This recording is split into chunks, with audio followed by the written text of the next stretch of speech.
Bueno, buenas tardes. Ahora con este calor pues apetece ponerse aquí a escuchar las arritmias ventriculares porque ¿dónde vamos a estar mejor que aquí? Entonces, pues el tema que trata hoy es muy bonito y voy a dar una serie también de pautas para ver las arritmias ventriculares que en el fondo pasa un poquito como las supraventriculares, que son muy bonitas y te metes profundamente en ellas, pero que a veces a efectos prácticos, una taquicardia ventricular, si os aparece un paciente y está inestable, pues hay que cardiovertir. ¿De acuerdo? En otros casos que a lo mejor estuviera más estable, bueno, luego lo vamos a decir, y supiéramos, por ejemplo, que tiene una cardiopatía estructural que es isquémico y permita, pues el tratamiento es amiodarona, ¿vale? Y si no tiene ninguna cardiopatía estructural, solemos poner procainamida. Y entonces ese sería el resumen, porque en realidad muchas veces lo que a vosotros os importa pues es la práctica, pero bueno, esta es una clase chula de arritmias ventriculares y entonces pues vamos a ir haciéndola un poco sistemática. Entonces, las arritmias ventriculares pues son aquellas alteraciones del ritmo que ya se originan por debajo o distales a la bifurcación de la DGIS. Como estos estímulos ventriculares pues no son conducidos por el sistema normal de conducción, pues el QRS es ancho, lo mismo que por un mecanismo similar al de los bloqueos de rama. Bueno, esto es un recuerda que es curioso porque, pues porque esto les interesa, pues eso, el otro día estaba yo en un curso y dice uno, pues viene el paciente con ATV, hacer siempre un electro de 12 derivaciones porque al electrofisiólogo le mola, es decir, a los electrofisiólogos pues le encanta tener el electro de 12 derivaciones pues para ellos verlo y saber dónde se está produciendo la arritmia y demás. Entonces, dice, recuerda que siempre que la estabilidad del paciente lo permita, pues hay que hacer un electro de 12 derivaciones y una tira de ritmo. Y dice, para identificar el tipo de arritmia, incluso a ver si somos capaces de diferenciar entre una ATV y una taquicardia supraventricular con QRS aberrado. Entonces, en este grupo de taquiarritmias con QRS ancho ventriculares, pues vamos a hablar de la extrasístole ventricular o complejo ventricular prematuro, de la taquicardia ventricular, nada, una diapositiva del flúter y otra de la fibrilación ventricular. Bien, entonces, en las extrasístoles ventriculares, la clasificación más sencilla, pues tenemos, según la morfología, pues pueden ser polimórficos, que son aquellos que presentan diferente morfología, o monomórficos, que son aquellos extrasístoles que tienen solo una morfología. Estos términos también son conocidos por todos de los que estamos aquí, que según la periodicidad, pues cuando hablamos de bigeminismo ventricular, pues cuando hay un QRS normal y se sigue de un extrasístole ventricular. Luego, bueno, pues trigeminismo, 2 QRS normales y un extrasístole, y en principio, bueno, pues tetrageminismo, cuadrigeminismo, pues serían 4. Y si solo aparece de vez en cuando alguno y no tiene ninguna periodicidad, pues son los extrasístoles ventriculares aislados. Entonces, aquí hay un ejemplo de cada una de estas cosas. Entonces, por ejemplo, aquí, pues un QRS normal que se sigue de una extrasístole ventricular. Este QRS normal seguido de una extrasístole ventricular, que es lo que se denomina bigeminismo ventricular. Que son 2 QRS normales y un extrasístole ventricular, trigeminismo ventricular. Luego, aquí lo que tenemos es que, por ejemplo, estos serían para ver que son distintas morfologías, formas diversas, son distintas morfologías y luego esta tirita es para que veáis que cuando hay 2 extrasístoles ventriculares es un doblete ventricular, pero ahora ya cuando hay 3, ya no se dice triplete, ya con 3 o más de 3, en este caso también serían 4, ya es una taquicardia ventricular. Bien, pasamos a esta otra tira y esto también lo sabemos, lo de la pausa compensadora completa. que llamamos, sabéis que se produce el QRS, luego el extrasístole ventricular está adelantado y luego hay una pausa. Y si la distancia entre estos dos RRs corresponden a dos distancias RR normales, pues es lo que se denomina pausa compensadora completa. Este término, bueno, todos lo hemos oído, en que sea, bueno, pues R1 en la carrera también lo estudiábamos cuando estudiábamos cardio y nos daban en los seminarios, o sea que yo creo que esto también lo hemos oído, lo de la pausa compensadora. Y luego lo que se llama extrasistolia interpolada es cuando está el ritmo normal con sus QRS, con sus RR pues de la misma distancia, y en el medio de estos dos RRs, pues es cuando aparece una extrasístole, y por eso, como aparece dentro de lo que serían dos RR normales, por eso se llama interpolada. Este es otro ejemplo. ¿Veis? Cuando no hay extrasístoles, el RR tiene una distancia, pero en caso de estar interpolada, pues también el RR tiene la misma distancia y ahí está el extrasístole. De acuerdo.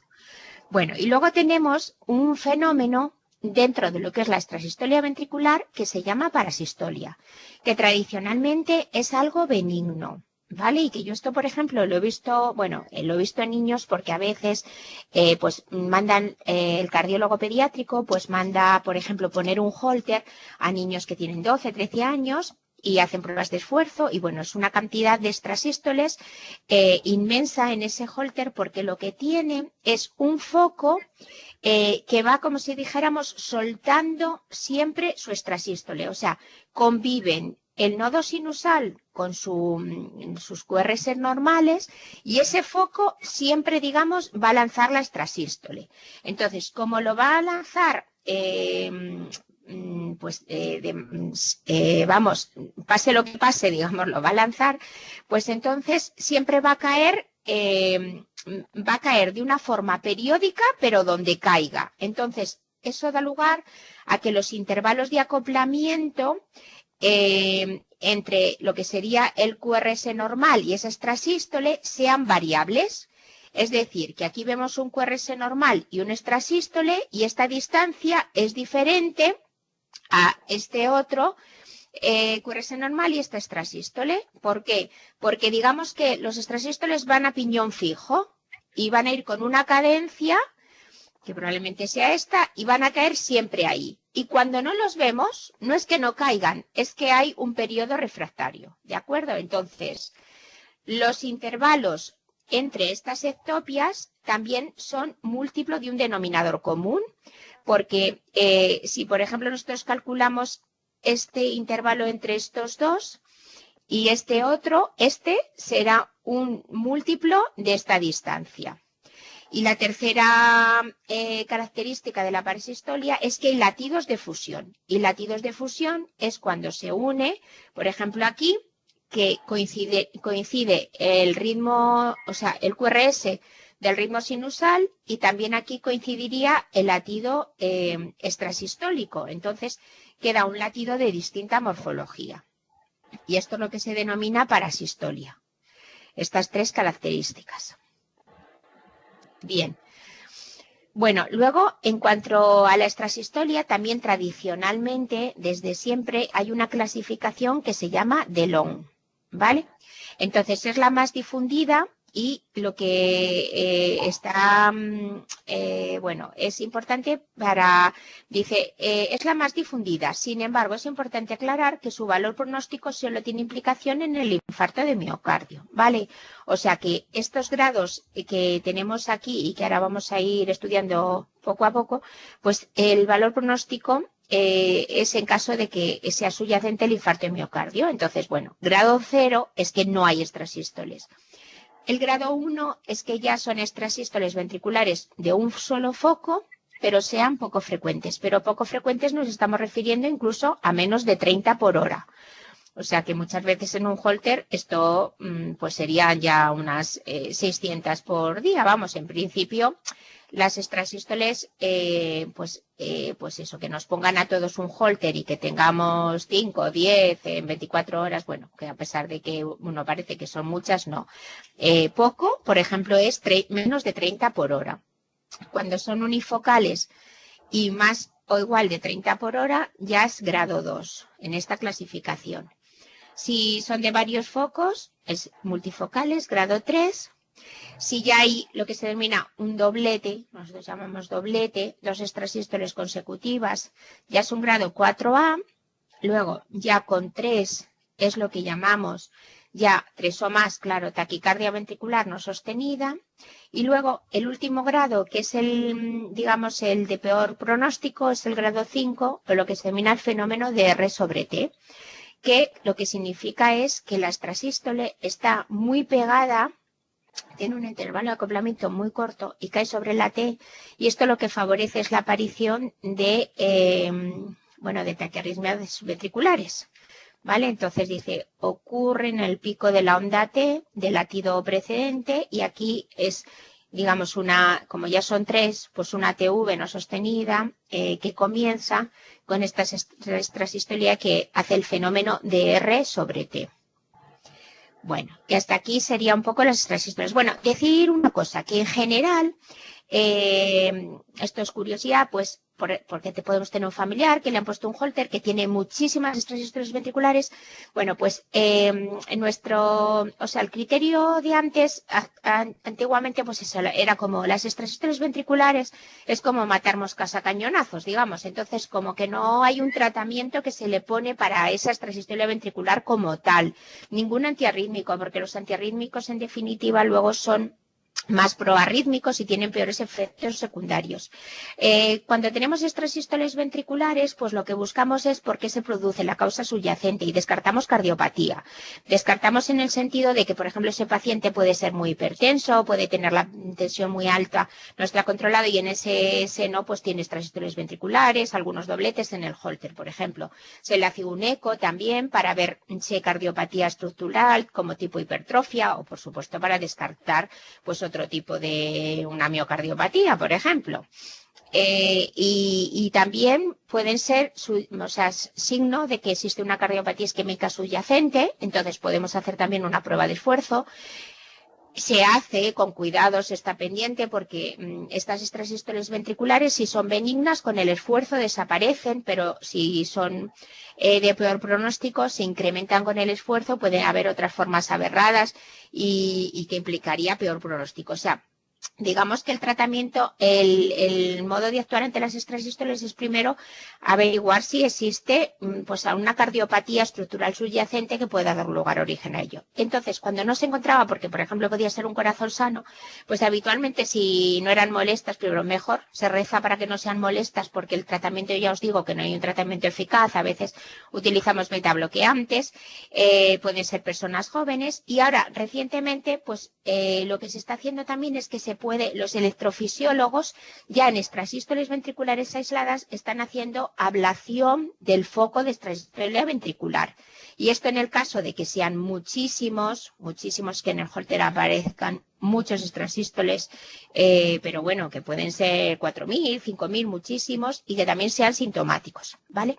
Y eso, saber que recientemente, que parecía que eso que era más taquicardias, pues lo que es la ablación, pues, de ablación y los estudios electrofisiológicos, pues ahora también en las extrasístoles ventriculares también se puede hacer. Y hasta aquí las extrasístoles, y ahora pasamos ya a las taquicardias ventriculares. Bien, entonces, en las taquicardias ventriculares pues también hay muchas clasificaciones, ¿no? Entonces he puesto aquí una sencillita que en realidad pues es un poco comprender lo que las taquicardias ventriculares, ¿no? Entonces, pues habla aquí, según la afectación miocárdica, es decir, dice primarias y secundarias. Primarias habla cuando no encontramos una cardiopatía estructural, o sea que esa persona, su problema es arrítmico, es decir, tiene TVs y no existe una cardiopatía estructural, entonces están las fasciculares. Bueno, esto es una clasificación porque porque hay que ponerla, pero que a veces ya compete más a los arritmólogos. La TV del tracto de salida del ventrículo derecho, la TV del tracto de salida del ventrículo izquierdo. Y luego, cuando hablan de secundarias, pues es cuando ya hay afectación miocárdica. Entonces, hay como así un poquito lo vamos a decir aquí, como una clasificación que es con escara, que quiere decir, pues habitualmente hablamos de la cardiopatía isquémica, es decir, como con necrosis, también miocardiopatía dilatada, displasia ritmogénica del ventrículo derecho. Estas etiquetas ahora con la resonancia magnética cardíaca, esto se ha podido ir etiquetando mucho porque a lo mejor me decís, pues vaya, yo pensaba que la escara era la cardiopatía isquémica, pero no la miocardiopatía dilatada. Bueno, lo que queremos decir es que son como, si se hace con la resonancia magnética una caracterización del miocardio, pues se observa que hay como, no es el miocardio normal, sino que en todas estas patologías, como la dilatada o la displasia, hay áreas de miocardio que son fibróticas. Eso es lo que llamamos, no miocardiocitos normales, sino fibrosis, que eso ocurre mucho, bueno, en estas cardiopatías. Entonces, eso es lo que, esos focos de escara es donde se inicia, son más propensos a iniciarse ahí un foco de taquicardia ventricular. Y luego, por ejemplo, ya más sin escara, porque no habría escara así de esta forma, sino otro tipo de caracterización en la miocardiopatía hipertrófica, que también va a dar lugar a TVs.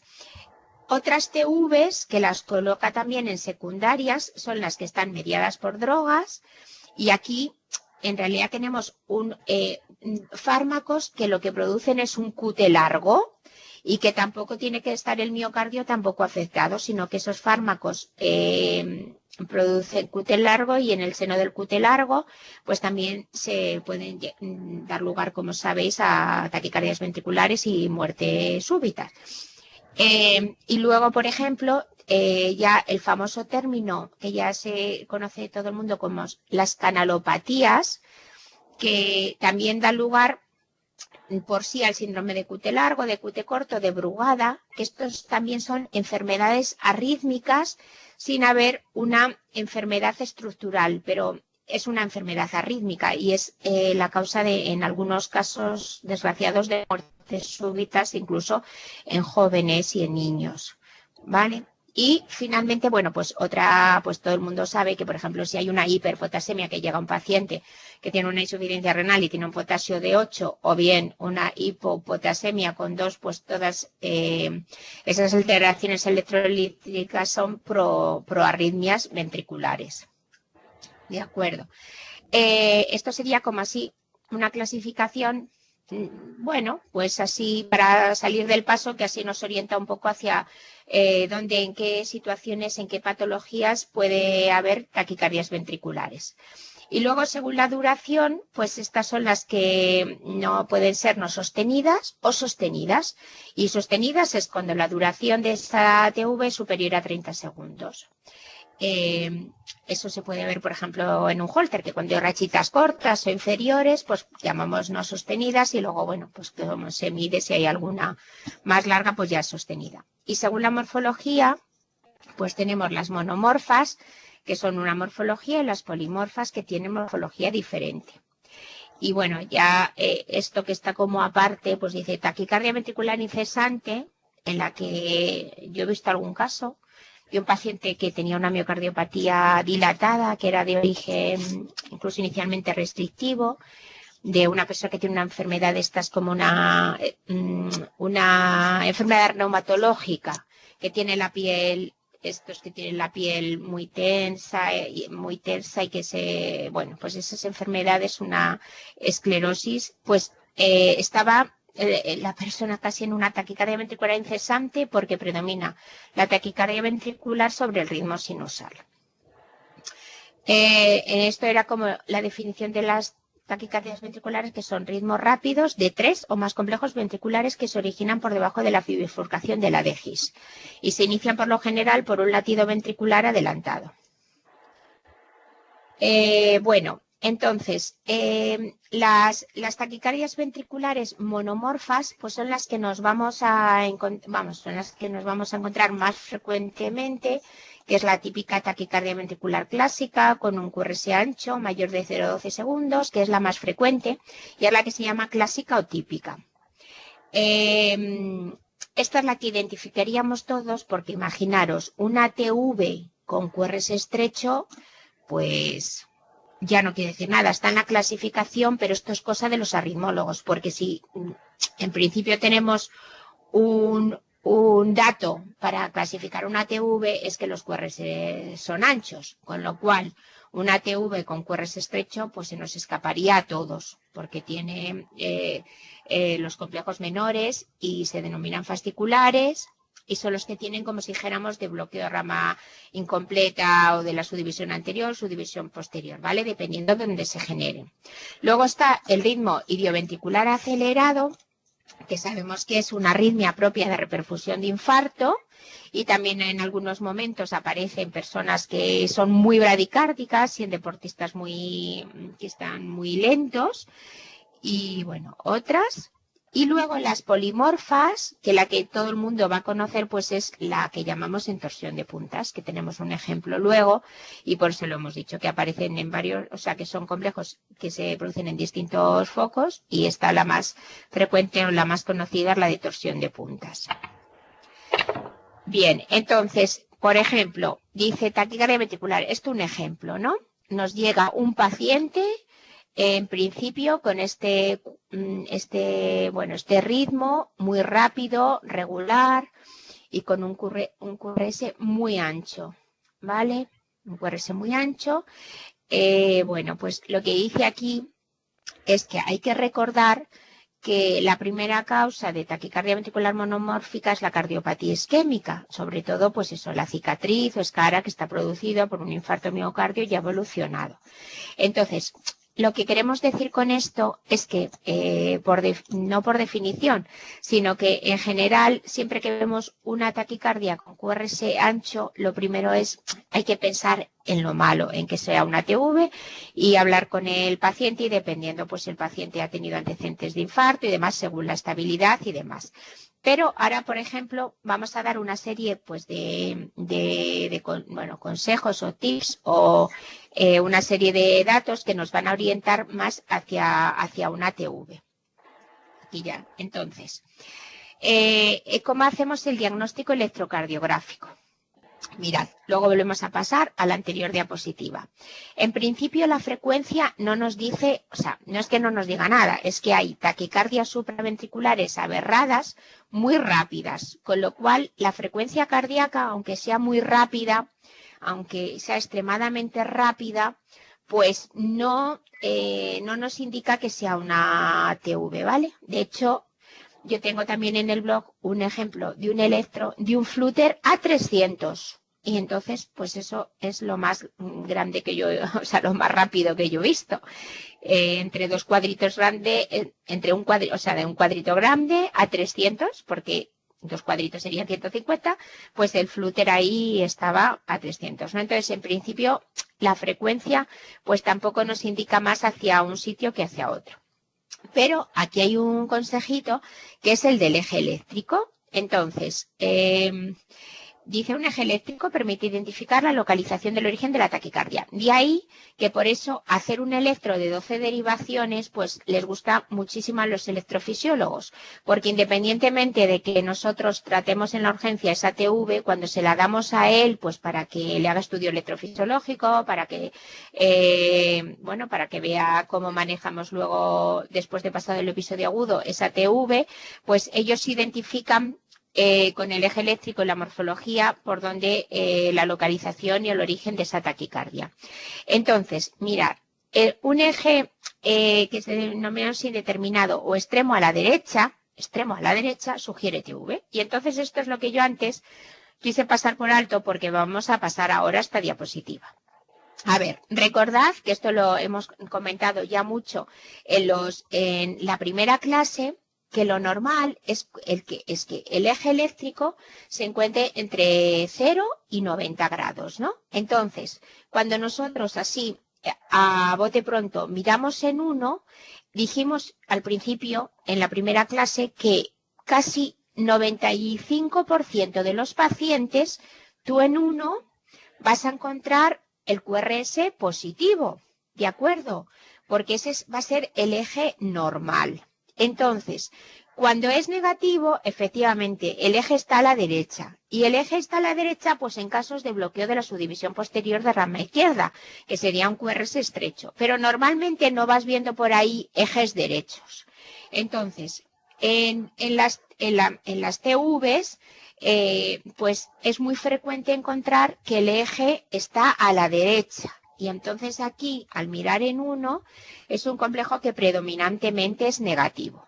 ¿Vale? Entonces ya pasamos a la siguiente diapositiva que dice un eje eléctrico que está extremo a la derecha o indeterminado sugiere una TV. ¿De acuerdo? Entonces, luego, la duración o anchura del QRS. Bueno, pues dice, en general, cuanto mayor es la anchura del QRS, más probable es la presencia de TV.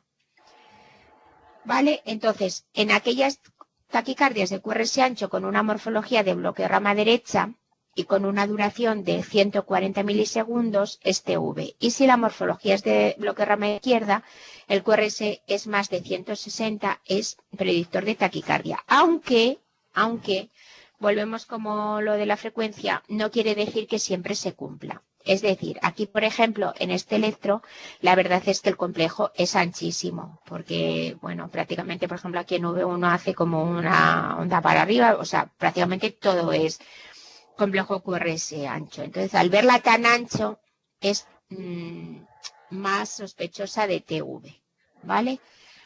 Entonces, bueno, aquí dice los criterios, que si tiene morfología de bloque rama derecha y la duración es mayor de 140, y si es morfología del bloque rama izquierda, mayor de 160.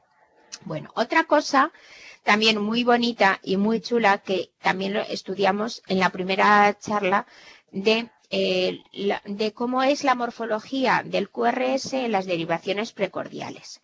¿Os acordáis que estuvimos insistiendo mucho en el complejo QRS, en V1, que era un complejo R pequeñita, S grande, y que luego iba cambiando la morfología del QRS, la transición, ese famoso concepto de transición, que era entre V3 y V4, y ya en V5 aparecía una mini Q chiquitita y una R muy alta y una S. Bueno, es decir, en definitiva, que los complejos precordiales de V1 a V6 van cambiando su QRS. Bueno, pues concordancia es que vemos las derivaciones precordiales de V1 a V6 y todas son monofásicas, o bien con unas ondas R positivas o bien todas con unas ondas R negativas, que eso también choca, porque eso no es el electro normal. Entonces, cuando dicen un patrón concordante negativo, es decir, que tú mires a las precordiales y veas que haya todas las ondas, pues complejos, por ejemplo, R, S profundos, todos de V1 a V6, es un fuerte indicador de TV, ¿de acuerdo? Y ya, pues, si tenemos, pues, por ejemplo, una R grande y una S, pues esto ya no sería concordante. Es decir, que concordante negativo es que todas las derivaciones son negativas. Luego tenemos un ejemplo, ¿vale? Para que entendáis esto de la concordancia. Por supuesto que si nosotros somos capaces de ver una actividad auricular independiente y más lenta que corresponde al nodo sinusal, a las aurículas, junto a esos complejos ventriculares, pues también es TV, pero es que a veces, pues yo como soy muy práctica y me pongo también en vuestra piel, pues entiendo que a mí quien me diga que aquí está viendo la disociación AV, pues bueno, pues chapó por el que la vea y piense que las aurículas están aquí más despacio y las está viendo no sé dónde, ¿no? Pero a veces es que es difícil de ver, porque yo tendría que saber exactamente que por una parte van las aurículas y se viera la onda P, que no va a coincidir dónde va a caer, y por otra parte los ventrículos. Pero bueno, si en alguno de los casos se pudiera ver, bueno, pues eso también es patognomónico o ya indicador de que es una TV. Y luego, estos los que no nos caben, lo vamos a ver aquí, que son las capturas. Y esto es muy bonito, y es que estamos haciendo, por ejemplo, una tira, y cuando estamos en una TV, que está ahí sostenida, pues de repente aparece un complejo QRS estrecho. y como si fuera del ritmo sinusal. Entonces, eso quiere decir que en un momento dado es como si dijéramos, pues el latido que pasó fue el auricular normal y entonces pasó un latido normal, el impulso auricular que se condujo a través del nodo y entonces aparece un QRS estrecho. Bueno, pues también que va a ser totalmente diferente al de la TV. Pues eso también es casi patognomónico cuando aparece la captura de ser una TV. Y luego ya, cuando hablamos de la morfología del QRS, pues hablamos más bien, bueno, de los criterios que luego vamos a hablar de Brugada para identificar cómo serían las taquicardias con una morfología de bloqueo de rama derecha o de bloqueo de rama izquierda, ¿vale? Y entonces habla aquí de una serie de patrones, por ejemplo, un patrón R, o sea, una R sola en V1, ¿vale? Pues fijaros, dice, orienta hacia el origen ventricular de la taquicardia. Vamos a pasar a la diapositiva de antes porque me gusta. Vemos V1, pues es que prácticamente esto es como una R porque luego sería el segmento ST y tal. Bueno, pues que la morfología aquí en V1 como una onda y grande, que no sé si es R o qué es, bueno, pero orienta hacia TV, mientras que lo que dice en lo otro es que si es un patrón R pequeña, S, R grande, pues esto es como un patrón más típico del bloqueo de rama derecha, típico, es decir, más supraventricular aberrado. Insisto en una cosa, cuando hablemos ahora de las TVs vamos a hablar de unas que tienen morfología de bloqueo de rama derecha y de otras morfología de rama izquierda. Pero me dicen, pero entonces, ¿cómo distingo esa morfología de TV de rama derecha de una taquicardia supraventricular que tenga un bloqueo de rama derecha? Entonces, pues te está diciendo que en V1, si es supraventricular con bloqueo de rama derecha, es un patrón más típico de los bloqueos que estudiamos en la primera clase, R pequeñita, S grande, R grande, mientras que en V1, pues si es una TV, es como una R sola ahí grande, ¿de acuerdo? Es un poco difícil, pero como tampoco somos electrofisiólogos, ni vamos a tener que decir exactamente, sino simplemente esto es una TV, está inestable, vamos a cardiovertir, pues estas cosas son cosas ya un poco más profundas que, oye, el que se las pueda aprender y vea ejemplos y le sirvan, pues genial. Y bueno, esto también lo que dice, y si en V6 existe una S profunda, o la relación RS es menor de 1, pues también probable. Pero aquí hablamos también de probable, o sea, estamos hablando de probable, no de cosas certeras, igual que aquí. ¿De acuerdo? Porque mirar, aquí al final acabé diciendo, aunque un 10% de las TVs también presentan el RSR grande como si fuera supraventricular aberrada, ¿vale? Pero bueno, como que hay que ver todo el electro en conjunto y si hay varias cosas, pues ya decantarse hacia lo que pueda ser más una TV, ¿no? Entonces, hay un algoritmo, que es el algoritmo de Brugada, que es el más útil para diagnosticar en las TVs y va siguiendo pasos porque en cualquier paso en que ya encontremos algo, ya nos paramos.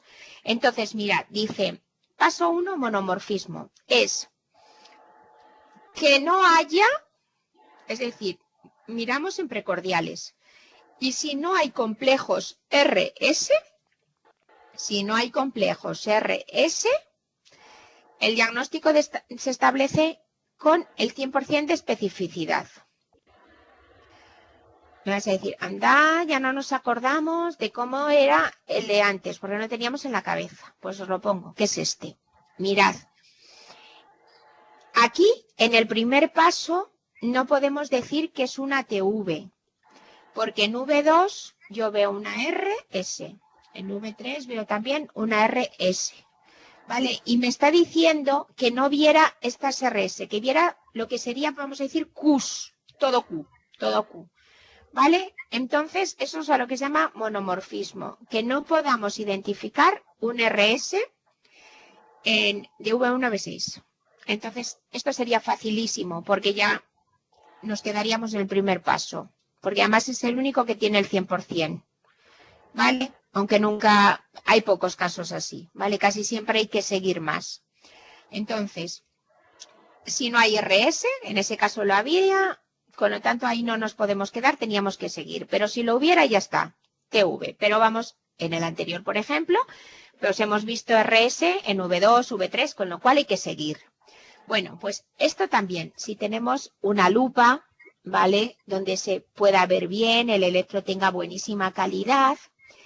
Si la distancia, acordaros que era una RS ahí, de el inicio de la R hasta el inicio de la S es mayor de 100 milisegundos, que serían 2 cuadritos y medio, pequeñitos, ¿vale?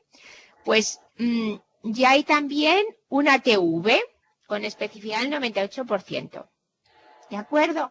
O sea que esto también, pues está bastante bien. O sea, en ese complejo precordial, con una buena lupa y una buena calibración, miramos de RAS, si es mayor o igual, también sería TV. Si no fuera, pasamos a lo siguiente, es ver la disociación auriculoventricular para el que la vea, y en algunos casos se ve. No voy a decir que no, pero si esto está descrito, es que en algunos casos también se ve la disociación. Y cuando no la vemos, pues ya tenemos que ir al último paso, que son los criterios morfológicos de patrones de bloqueo de rama. Es decir, que tenemos que seguir todo el algoritmo y tenemos que llegar hasta el final. Y esto es lo que os decía antes. Estos son las morfologías de las TVs en caso de bloqueo de rama derecha y de bloqueo de rama izquierda. Las tenemos aquí puestas un poco al revés. Entonces, lo que hemos dicho antes, ¿os acordáis del electro? Ahora lo vamos, bueno, os he puesto otro, pero bueno, es parecido. El electro que vimos antes, ¿os acordáis que os dije eso de que en V1 veíamos ahí como una onda así que hacía así, hacia abajo y hacia arriba, que es una onda era una onda grandísima, y solo así, pues eso orienta más, aunque es una taquicardia con bloqueo de rama derecha, no es la tradicional R pequeña, S, R grande, sino que es una R monofásica en V1. Y en V6, pues ese criterio de que la S es muy profunda, que la R es muy chiquitita y la S muy profunda. Estos serían donde lo que miraríamos, tanto en V1 como en V6, para decir es una TV con morfología de bloqueo de rama derecha. Y luego, para la bloqueo de rama izquierda, pues es un poquito más complejo porque en V1 hay que mirar una serie de criterios que están aquí expuestos, esta duración de esta muesquita, que es que, pues ya hay que tener, pues eso, un poquito, por lo que digo de los electrofisiólogos, ¿no? Que si lo viéramos así en papel también, calibrado y todo eso, pues mirad, por ejemplo, esto, que la distancia esta en V1 sea mayor de 60 milisegundos, esta R pequeña, S grande, que en V6 haya un patrón aquí Q grande, Q que no era normal, en V6 era una Q grande, ¿vale? Pues esto es de morfología de bloqueo de rama izquierda. Esto es cuestión de también tener electros o buscarlos, hay algunos en los apuntes y pues ir haciendo unos pocos ejercicios y que tampoco se va a pedir exactamente, pues eso, a ver qué es. Pero bueno, de ir viendo, pues se cumple, porque a veces es gracioso, porque esto yo también, pues a veces es como que te lo dicen y dices tú, bueno, sí, como para verlo luego en un electro a ver si se cumple, pues da la casualidad de que luego es verdad que se cumple y ya como que te alegras y te pones contenta. Este electro, que no es el de antes, porque el de antes estaba sacado de internet y este es un caso de nuestro hospital, pues que da mucha confusión, porque así lo ves tan limpito y lo ves tan, no parece así tan grande, pero bueno, hay una serie de cosas, el señor no estaba tampoco tan inestable, pero hay una serie de cosas que ya de entrada es lo que estábamos diciendo. Por ejemplo, cosas que vamos a ver, mirad, por ejemplo, lo del eje, mirad, pues es bastante, ya veis, en 2 electros que ya se cumple, que justo estamos viendo 2 electros de TV y en uno, en la derivación 1, pues el QRS sea predominantemente negativo, como si fuera un eje muy a la derecha. ¿Veis? Una cosita ahí que ya es raro, ¿no? En un electro.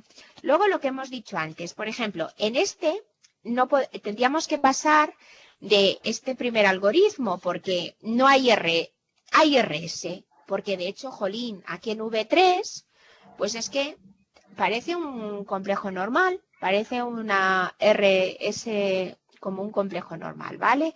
Entonces ya este primer paso de Brugada en este no se cumple. Hay que pasar al segundo. ¿De acuerdo? Entonces,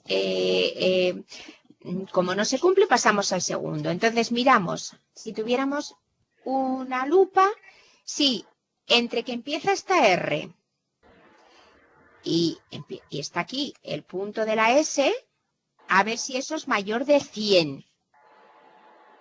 ¿Vale? En alguna precordial. Lo podemos hacer aquí, aquí lo podríamos ver, si no... ¿Vale? Si es mayor de 100, porque lo veo muy bien, ya estamos con TV. Pero imaginaros que dices, pues es que Ana, que no, que tendrían que ser 2,5 cuadritos y este pues no llega a 2. La distancia que hay entre esto, bueno, pues pasamos al siguiente. Disociación auriculoventricular. Bueno, unos de mis compañeros, cuando informaron este electro, no sé si este o otro que fue instantáneamente, creo que es otro, porque vieron la disociación AV. Es en otro. Pero yo lo que veo aquí, por ejemplo, esto me podría parecer un complejo de captura. Porque habéis visto eso que dije antes, que en la tira de repente aparece un QRS que es más estrecho, que tiene distinta morfología y es porque ha dejado pasar algún impulso, ¿no? Porque esto si no, ¿qué es?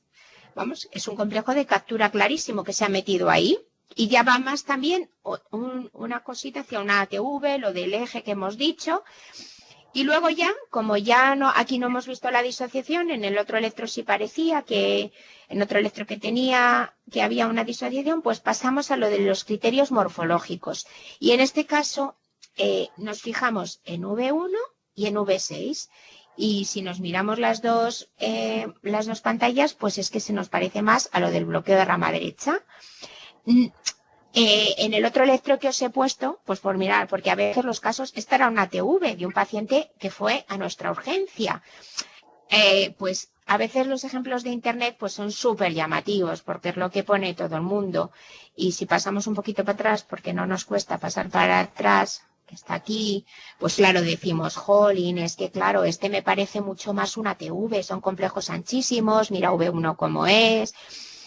Lo de la RS probablemente se cumpla, pero es que lo bonito es que este electro es el verdadero de un paciente de la urgencia del hospital, ¿vale? Y esto era una TV que luego se estudió y se hizo una ablación de la TV, ¿de acuerdo? Bueno, pues siguiendo este algoritmo que lo he querido poner aquí y este electro, pues se puede llegar a ese diagnóstico. Bueno, vemos otros ejemplos. Tenemos otro ejemplo aquí para que no veáis que todos los ejemplos son iguales, ¿no? Entonces, pues estamos un poquito en lo mismo, ¿no? Aquí en V1, bueno, yo ya de entrada, mirad, lo del eje, una onda totalmente negativa. Aquí, bueno, aquí también además parece que hay muchas ondas Q. También mosquea porque probablemente estaría en el seno de un infarto con ondas Q, porque hay mucha onda Q en todos estos complejos que no son normales, estos complejos. Si no vemos, me pega que aquí este está pensado para que veáis la disociación. Este es de internet también, ¿vale? Pero por ejemplo, mirad, ¿veis? Como que ahí parece que está, y aquí, y esta. Unas onditas pequeñas que pueden ser auriculares y entonces ya tendríamos la disociación, con lo cual ya estaríamos ahí. Y finalmente, si no llegamos a nada, pues esta también sería de bloqueo de rama derecha, por lo mismo, mirando V1 y V6. Otro ejemplo. De todas formas, por definición, las TV son muy feas, ¿no? Es lo que decimos. Qué susto nos da el electro, ¿no? Pero bueno, que también hay taquicardias supraventriculares que también nos dan el pego, pero bueno, estas quizá pues tienen características más patológicas que las otras. Y por ejemplo, este electro que no se le escaparía a nadie, porque este es el electro típico que aparece por todos los sitios, el de la taquicardia, la torsade de Points, que es una taquicardia ventricular polimórfica con el QT normal, que está asociada al QT largo, y que es ese movimiento helicoidal de la punta de los complejos ventriculares, que unas veces la polaridad va hacia arriba y otras veces va hacia abajo. ¿De acuerdo? Entonces, pues vemos aquí esos complejos como hacia arriba y hacia abajo. Esta es la taquicardia famosa, torsade de Points. Muy mal pronóstico, por supuesto. Bueno, entonces, ¿qué nos pasa con pues las taquicardias estas están englobadas en lo que llaman taquicardias de QRS ancho? Entonces, pues hay problemas para diagnosticar con una taquicardia supraventricular que tenga un bloqueo de rama. Y luego, a ver, el otro día, ya luego cuando hayáis estudiado todo el curso y luego le deis vueltas y le volváis a dar vueltas, pues hay cosas como que se van uniendo, que también es lo que bueno, como lo hemos hecho ya varias ediciones, pues como que cada vez que veo este curso, pues aprendo un poco más yo también, ¿vale? Entonces, el otro día cuando hablamos de las taquicardias supraventriculares, paroxísticas supraventriculares, dijimos que no íbamos a atacar las del Wolf, ¿vale? Las que se producen en el Wolf, que también son supraventriculares.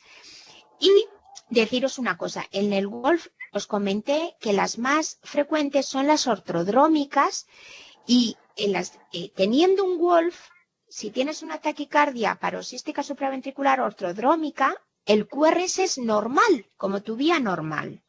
¿Vale? Que son las más frecuentes, por suerte, en lo que sería el Wolf. Bueno, pues las antidrómicas, que son más raras, se conduce por la vía accesoria, con lo cual, así hablando, ya que no nos oye nadie, pero luego nos oirá más gente, son como espantosas de ver el electro. Tengo un ejemplo. ¿De acuerdo? Y entonces son taquicardias también pues eso, de reentrada, antidrómicas, que son supraventriculares, que van por la vía accesoria. Y esta característica de las antidrómicas es que el complejo es anchísimo. Entonces, en ambos casos se trata de taquicardias regulares, tanto esta como esta, con QRS ancho. Puede ser, esto sería fácil, que el bloqueo de rama puede ser persistente. Es decir, imaginaros que yo tengo un paciente con una miocardiopatía dilatada y yo sé que tiene un bloqueo de rama izquierda, porque las miles de veces que lo he visto en consulta, pues tiene un bloqueo de rama izquierda con un QRS pues ancho, más de 120 milisegundos, puede que esté, pues está con su bisoprolol o con su carvedilol y está lento. Y de repente este señor me hace una taquicardia paroxística de QRS ancho, o una taquicardia de QRS ancho. Bueno, pues este señor conducirá con bloqueo de rama izquierda muy rápido.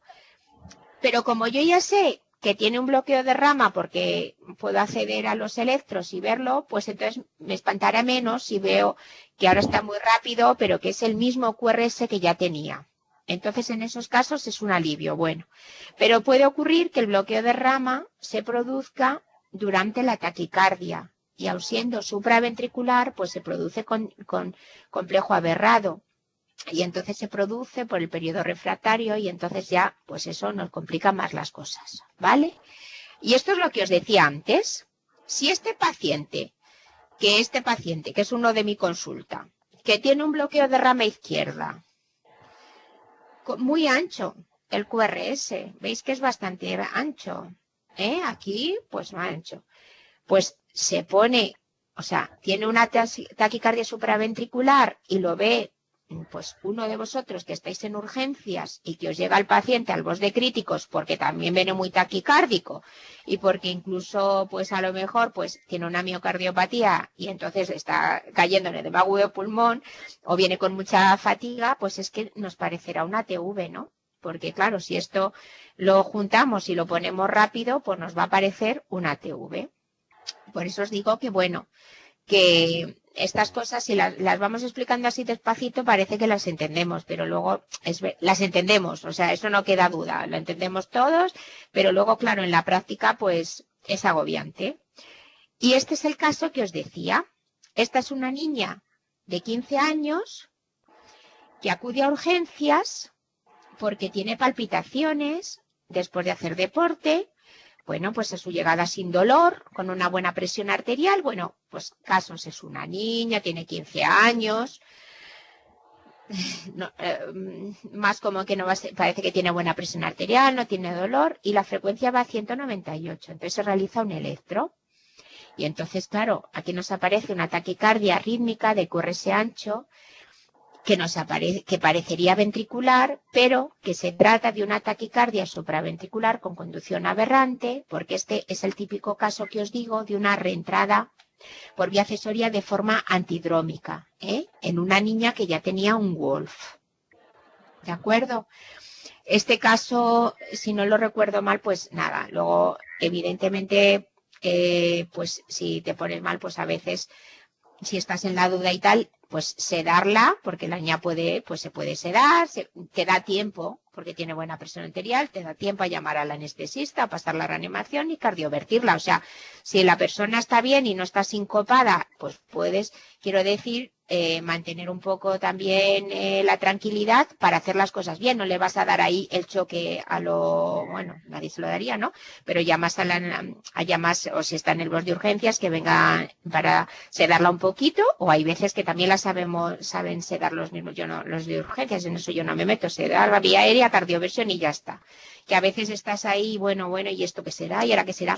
En este caso, imaginaros que la niña nos dice, yo ya sé que tengo una cosa en el electro y tal, o que tenemos también a lo mejor el electro de base de la niña y ya vemos el Wolf. O sea, bueno, podemos preguntar algo y poder hacer un poco la historia, ¿vale? Pero estos son ejemplos de lo que os digo, de verla así, de ver esta taquicardia y de más que nada, pues asustarte como poco.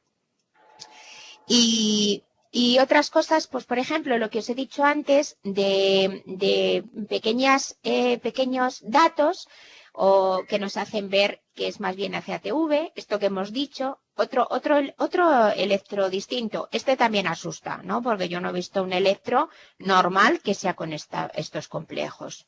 Ya de entrada lo veo y ya digo, mira, TV.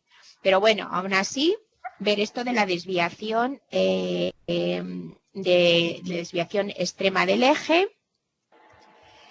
Esto es otro ejemplo, ¿no? Que es ya como rizar el rizo.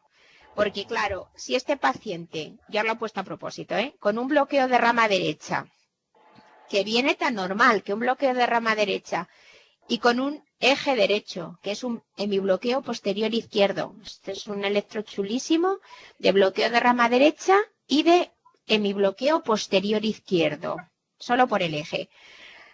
Ya este sería el caso, pues nos aparece con una TSV, pues es que también nos parecerá una TV y luego con lo que os estoy diciendo del eje, pues vais a decir, bueno, pues hombre, que de esto no va a aparecer todos los días este señor que encima tenga una TV, ¿vale? Pero bueno, un poco para que veáis todos los casos que puede ocurrir. Lo que hemos dicho antes, pues complejos de captura que de repente aparecen ácidos sinusales o un complejo de fusión. El otro a lo mejor era más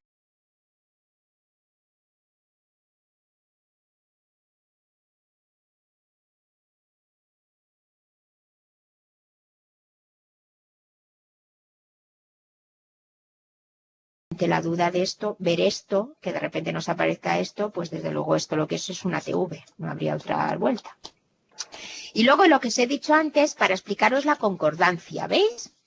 Que concordancia es mirar en las derivaciones precordiales de V1 a V6, y como veis, o todos los complejos son positivos, cosa que no existe en el normal, concordancia positiva, todas las R's positivas, o bien todas negativas, observando que hay QS, digamos, que estos son QS y todos estos complejos negativos. Entonces también es a favor de TV.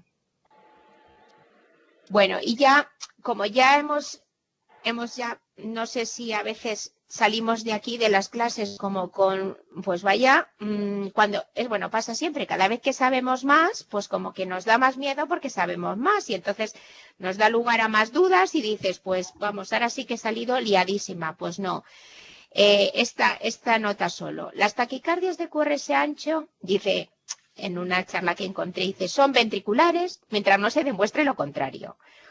Es decir, si me enfrento a una taquicardia de QRS ancho, pues primero pienso, bueno, es ventricular, pero voy a ver, el señor está bien, mantiene tensiones, voy a pensar un poquito, ¿vale? Entonces, en principio pensamos siempre, digamos, en lo más grave, en que son ventriculares. Y aquí hay un algoritmo muy sencillo, que es el que he encontrado porque habla de la taquicardia del QRS ancho. Dice electro de 12 derivaciones y avisar al cardiólogo. Bueno, pues avisar a ver lo que tarda, porque si va tardando porque está en una parada o en un infarto, pues si está inestable, tal, se sincopa, cardioversión. Y si no, hasta que llega el cardiólogo, pues le podemos ir haciendo un masaje del seno, que total no va a pasar nada. Que fijaros que qué suerte si fuera eficaz y decimos, anda, mira, oye, cuando baja el cardiólogo lo tenemos solucionado. Era una taquicardia supraventricular aberrada. Y si es ineficaz, permiten, que no pasa nada, ponerle adenosina, ¿vale?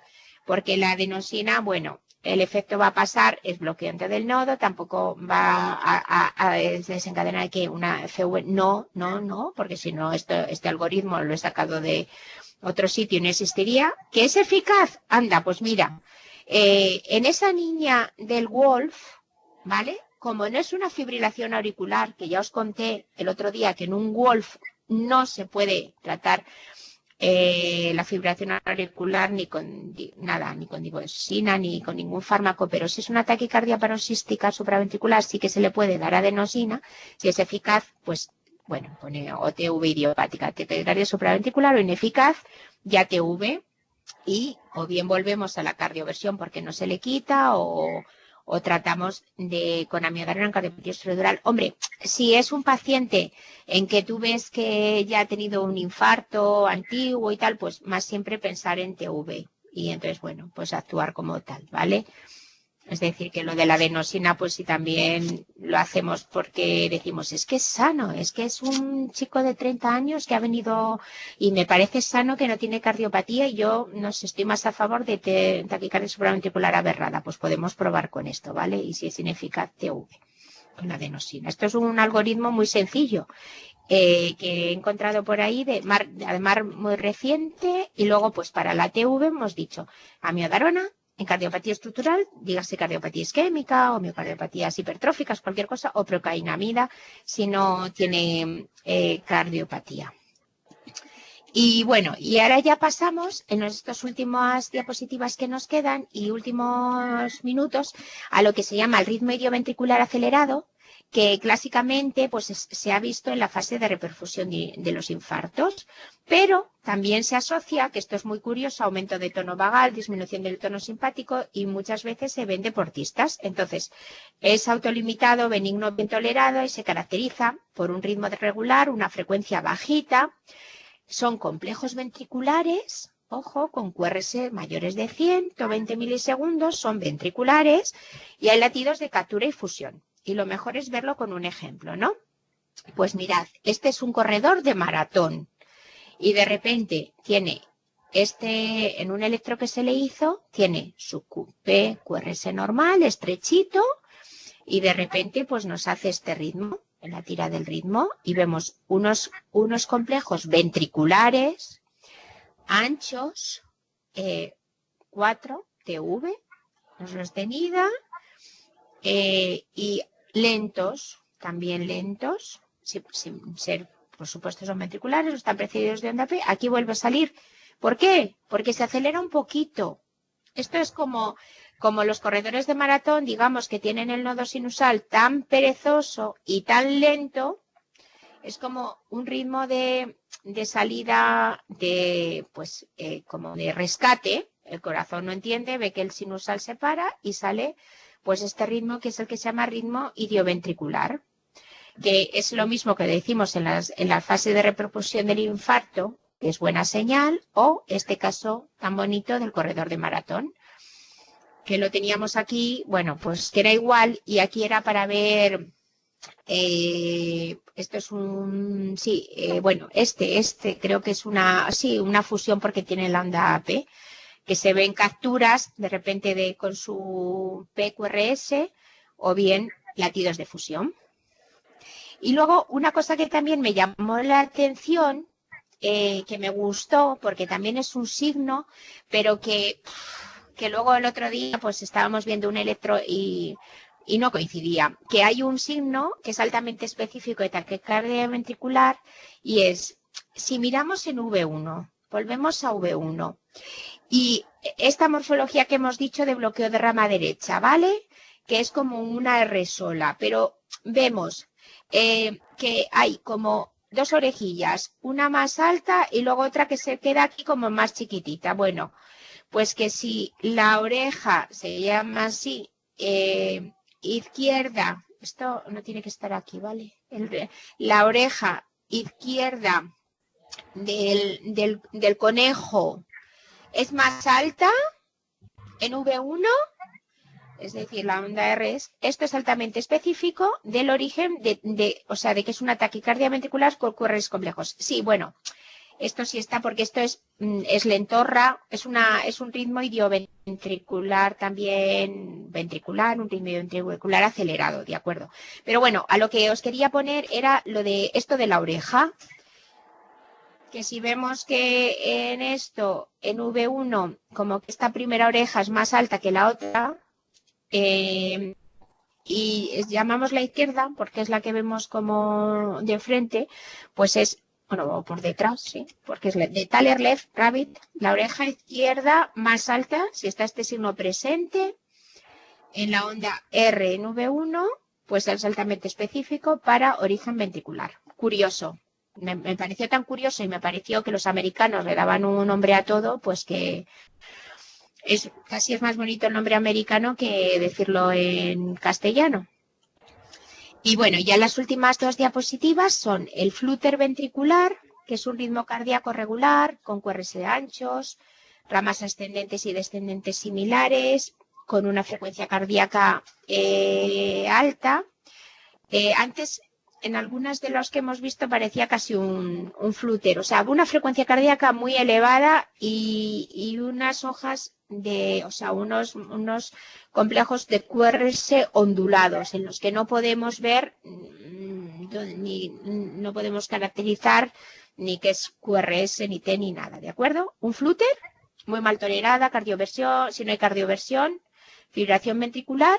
Y finalmente la diapositiva de fibrilación ventricular. Es que a estas dos cosas es a las que menos les he dedicado, porque esto como es premuerte, pues hay que cardiovertir. Y esto en realidad pues es una FV que ya es prácticamente un paro cardíaco y que hay que cardiovertir y que es la fibrilación ventricular porque es un ritmo caótico, rápido y que pues desemboca en la muerte del paciente. Y bueno, pues nada, quedaros así con lo importante que hemos dicho, de un poco también esos datos que os he dicho más a favor de las taquicardias ventriculares, que si luego se nos parece al electrobasarle el paciente, si conduce con un bloqueo de rama persistente, más a favor de supraventricular con bloqueo de rama. Y bueno, cositas de estas que ahora, pues vosotros cuando vayáis a vuestra práctica diaria, pues bien en urgencias o bien también por lo que veáis en la bibliografía o repaséis, pues ir mirando los electros y mirar si se van correspondiendo con haciendo el algoritmo de Brugada también y demás. Y nada, pues nos vemos ya. Bueno, no sé si hay alguna pregunta o si a veces asentáis las ideas un poco o si queréis preguntar así alguna cosa. María Luisa, Jimena, no sé si escribe. No, yo solamente tendré que experimentar todo esto, porque al final tienes un lío mental que no acabas de retener todo, ¿eh? Claro, lo que pasa, pues eso, que esto es una base, pero Claro. que la electrocardiografía empieza ahora y termina pues cuando nos jubilemos o después de jubilarnos. O sea, que es como, yo os lo digo de verdad también que este curso a mí me ha ayudado un montón, porque como ya es como asiento las primeras bases, lo que ya me sabía, y luego voy asentando otras más. Y es lo que pasa pues cuando los niños, bueno, pues a nuestros hijos o a nuestros pequeños les mandamos repetir el método de la repetición, pues eso, y luego un poquito más.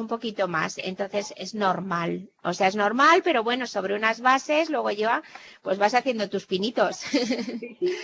Bueno, pues nada, encantada y nos vemos, bueno, en la siguiente que ya os anunciaremos. Pues Javier, no sé si el jueves la hemos dejado, a mí me da igual. Vamos, me habían dicho que la iban a cambiar el martes. Bueno, la idea vale. es, María Luisa, es Dime. que lo hemos hablado hoy con la organizadora también, por si eran muchos conceptos juntos. O sea, nos ha dado como pena por eso de decir, a ver si es muy junta. Para mí es too Entonces, much. claro, entonces hemos dicho, es que si damos hoy una, casi no asienta para el jueves. Y habíamos No. pensado darla el martes como para que durante este fin Fenomenal. de semana, en la piscina y tal, pues reflexionemos. Desde luego en la piscina se reflexiona muy poco. Bueno, pues Bueno, nada, venga, pues ya os lo venga, anunciaremos, pero yo creo que será el perfecto. martes. Venga, vale, Estupendo. un abrazo, Saludo. ¿eh? Muchas gracias. Adiós. Adiós. Hasta luego. Adiós. Bueno.